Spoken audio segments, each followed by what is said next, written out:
there's a strategy in here in possessing the gates.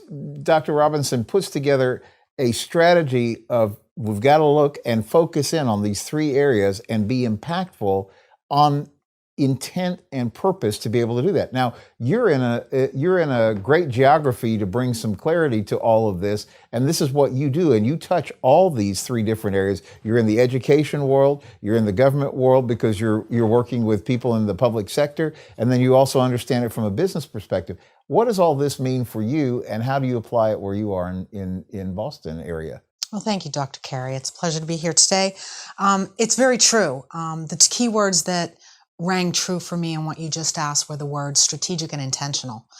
In Boston and in the Northeast, a part of these vital sectors that cover all aspects of life and culture, it's imperative that today's Christian rise up and today's Christian really go on the offensive to figure out ways to break the norm and to get out into the marketplace where we're there a lot of the time, but we need to strategically engage ways that we can bridge going forward into tomorrow's lifestyle and tomorrow's generation in society. And how do we do that? Through education. We become offensive and we don't go on the defensive, but offensively impact what is going forward to tomorrow's generation by way of education. How are we training? How are we leading? How are we teaching? How are we empowering what goes forward into their toolkit for success for tomorrow?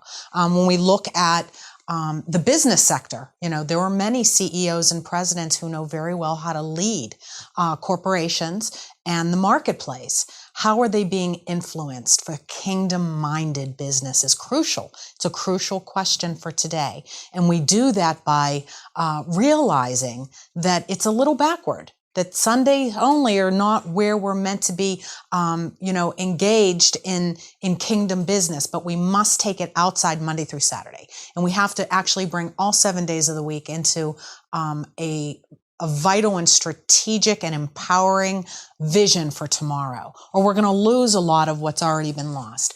And we want to capture that for the better of advancing the gospel of Jesus Christ through each of these sectors, and also the generation of tomorrow. We have an authentic obligation and responsibility to reach past ourselves today and lead in a way that is impacting for tomorrow.